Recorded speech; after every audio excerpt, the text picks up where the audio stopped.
Assalamualaikum warahmatullahi wabarakatuh. Perkenalkan, nama saya Muhammad Yani dari jurusan Pendidikan Vokasional Teknik Mesin. Pada kesempatan kali ini saya akan menjelaskan terkait pengelasaan game AW. Nah, mungkin di sini ada beberapa bahasan yang akan saya jelaskan. Pertama dari dasar-dasar pengelasaan game AW, kemudian ada K3 pada pengelasaan game AW, kemudian ada prosedur pengelasaan game AW, kemudian ada kesalahan dalam pengelasaan game AW, kemudian ada pengecekan hasil las DT dan NDT. Nah, di sini ada dasar-dasar pengelasan game AW itu sendiri. Yang pertama ada pengertian game AW. Game AW adalah salah satu proses pengelasan atau penyambungan logam sejenis dengan menggunakan bahan tambahan berupa kawat gulungan dan gas pelindung dengan melalui proses pencairan. Kemudian ada fungsi gas pelindung pada proses game AW. Fungsi dari gas pelindung pada proses tersebut adalah melindungi dari proses oksidasi karena pengaruh udara luar dapat memberikan pengaruh pada kualitas las. Jenis gas yang digunakan antara lain adalah gas argon, helium. Kemudian ada proses pengelasan game AW itu sendiri. Nah, jadi dari dasar dari proses pengelasan jenis ini adalah proses pencairan logam. Proses tersebut akan terjadi dari adanya busur las yang terbentuk antara kawat las dan benda kerja. Pada saat kawat las diarahkan ke benda kerja akan terjadi busur las yang menghasilkan panas dan kemudian akan mencairkan logam kawat las dan logam benda kerja sehingga mencair bersama dan akan membentuk sambungan permanen. Nah, kemudian di sini ada parameter las yang berpengaruh pada las game AW. Pertama ada voltage, kemudian ada wire feed speed, welding speed, type of shielding gas, elektroda. Kemudian ada gas pada proses game AW. Yang pertama ada argon atau gas mulia atau inner gas, kemudian ada gas CO2 dan kemudian ada helium. Nah, di sini ada dasar penamaan elektroda game AW. Di sini contohnya ER, XXS, strip X. Keterangannya R adalah elektroda or welding rod, X tensile strength halis 1000 PSI, kemudian ada S solid wire, kemudian ada X chemical composition. Nah, di sini merupakan kelebihan pengelasan game AW adalah proses sangat efisien, tidak menimbulkan kerak, proses pengerjaan yang cepat dan dapat digunakan pada semua posisi pengelasan. Sedangkan kekurangan pengelasan game AW adalah bisa terjadi brownback sewaktu-waktu, busur yang tidak stabil, setup sulit di awal, sering terjadi cacat las porosity. Kemudian ada komponen pada las game AW. Nah, seperti pada gambar di samping, misalkan ada pengatur kecepatan las, pengatur sistem, selang gas keluar, pengatur gun, welding gun, kemudian ada logam induk, motor penarik kawat las, pengatur kontaktor, gulungan kawat las, tabung gas pelindung, selang gas, pengatur tegangan, kemudian mesin las, dan sebagainya.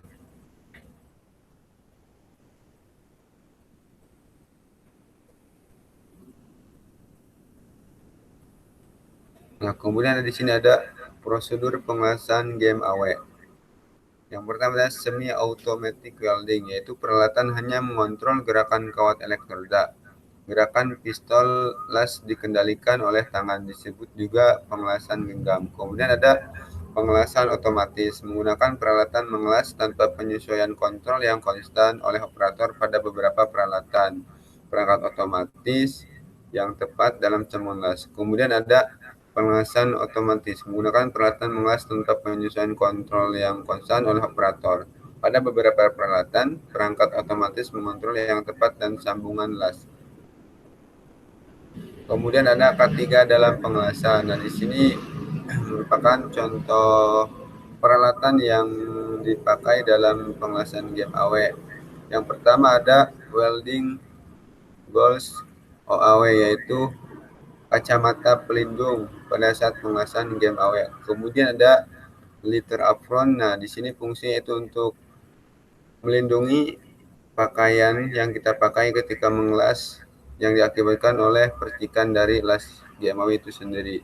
Kemudian ada litter gloves yaitu sarung tangan. Nah, di sini fungsi sarung tangan sangat vital sekali karena akan membuat tangan kita terhindar dari bahaya sengatan listrik. Kemudian ada safety shoes yaitu sepatu untuk pengelasan game AW. Sepatu ini juga sangat penting karena ketika kita melakukan praktek di bengkel, kita tidak akan pernah mengetahui bahwa kecelakaan apa saja yang akan menghampiri kita. Kemudian ada helm las. Nah, mungkin helm las ini sama dengan kacamata. Jadi dilapis ketika kita memakai kacamata, kemudian kita memakai helm las juga. Kemudian ada masker las. Nah, jadi fungsi dari masker las ini agar kita tidak menghirup secara menyeluruh hasil dari pencairan elektroda pada GMAW. Kemudian ada kesalahan dalam pengelasan GMAW. Cacat las atau well defect atau cacat las adalah hasil pengelasan yang tidak memenuhi syarat keberterimaan yang sudah dituliskan di standar ASME, IX, AWS, API, ASTM. Penyebab cacat las dapat dikarenakan adanya prosedur pengelasan yang salah, persiapan yang kurang, dan juga dapat disebabkan oleh peralatan serta consumable yang tidak sesuai standar. Kemudian ada jenis-jenis cacat pada las. Yang pertama ada cacat las undercut. Nah, jadi undercut adalah sebuah cacat las yang berada pada bagian permukaan atau akar berbentuk cacat ini seperti cerukan yang terjadi pada base metal atau logam induk. Jenis cacat pengelasan ini dapat terjadi pada semua sambungan las, baik fillet, butt, lap, corner, dan edge joint. Nah, mungkin di sini ada contoh cacat las undercut ya. Kemudian ada porosity atau porositas. Nah, jadi maksudnya adalah sebuah cacat pengelasan yang berupa sebuah lubang kecil pada well metal logam las dapat berada pada permukaan maupun di dalamnya. Porosity ini mempunyai beberapa tipe yaitu cluster porosity, blowhole, dan gas pore. Nah, di sini ada contohnya ya. Jadi bentuk dari porositas ini yaitu hasil lasan itu ada lubang kecil. Kemudian di sini ada slug inclusion. Nah, jadi welding defect slug inclusion adalah cacat yang terjadi pada daerah dalam hasil lasan. Cacat ini berupa slug yang mencair yang berada dalam lasan yang sering terjadi pada daerah stop and run awal dan berhentinya proses pengelasan. Untuk melihat cacat ini kita harus melakukan pengujian radiografi atau bending. Nah, mungkin bisa kita lihat ya contoh dari slug inclusion ini.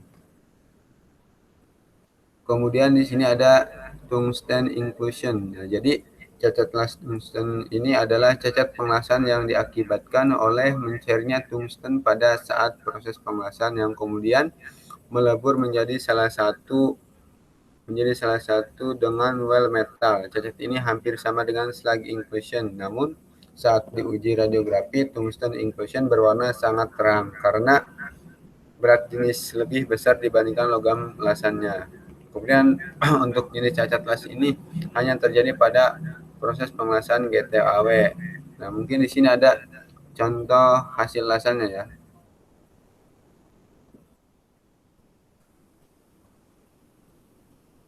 Nah, yang kelima mungkin ada incomplete penetration. Nah, jadi cacat pengelasan ini adalah pengelasan yang terjadi pada daerah root atau akar las. Sebuah pengelasan dikatakan defect jika pengelasan pada daerah root tidak tembus atau reinforcement pada akar las berbentuk cekung. Nah, jadi untuk pengelasan ini yaitu hasil lasannya tidak menembus ke dasar permukaan benda kerja.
Nah, kemudian yang selanjutnya ada pengecekan hasil las, DT, dan NDT. Nah, jadi maksud dari DT adalah uji merusak atau destructive testing. Jadi pengujian destruktif dilakukan dengan pengambilan spesimen uji dari produk hasil lasan, tidak pada produk keseluruhan, kecuali pada produk berukuran kecil dan dilakukan pengujian yang bersifat merusak terhadap spesimen uji tersebut. Nah, jadi yang pertama di sini contoh dari las DT yaitu bending test. Nah, jadi sebuah pengujian sambungan lasan dengan cara memberikan tekanan dengan sebuah mandril pada daerah lasan yang diuji, yang kemudian spesimen akan tertekuk di antara dua penempuh hingga 180 derajat. Kemudian ada tensile test. Nah, jadi maksud dari tensile test ini adalah pengujian mekanik yang bertujuan untuk mengetahui sifat mekanik yang berupa nilai kekuatan tarik, yield strength, kekuatan geser dari material, atau hasil pengasan. Pengujian tarik ini wajib dilakukan saat membuat welding prosedur.